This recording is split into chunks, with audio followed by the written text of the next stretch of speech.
Rindu berat dengan buah hati. Olivia Natania tulis surat untuk suami dari penjara. Olivia Natania telah resmi ditetapkan menjadi tersangka atas kasus penipuan dengan modus seleksi calon pegawai negeri sipil, CPNS. Dia telah melakukan penipuan dan penggelapan serta pemalsuan surat dengan modus seleksi CPNS.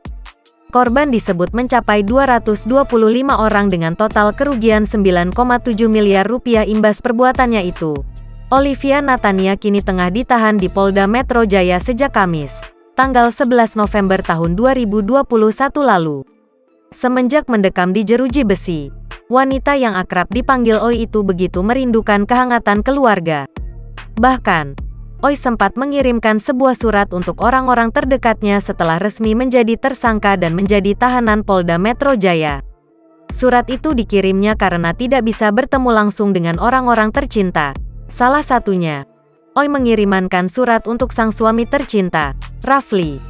Dalam suratnya, Oi meminta sang suami untuk menjaga anak-anaknya.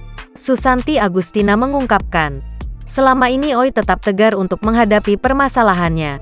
Namun jika soal anak, Oi disebut begitu rapuh dan selalu menangis jika mengingat buah hatinya. Tak jauh berbeda dengan Oi, rupanya anak dari Oi juga begitu merindukan sang ibu. Bahkan, dia kerap menanyakan keberadaan Oi kepada orang-orang terdekatnya. Namun, untuk menjaga perasaan anak dari Oi, keluarga sengaja menutupi masalah yang sedang dihadapi oleh Oi dari anaknya.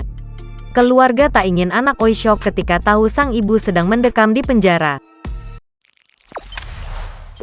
Jangan lupa subscribe, share, komen, dan like ya!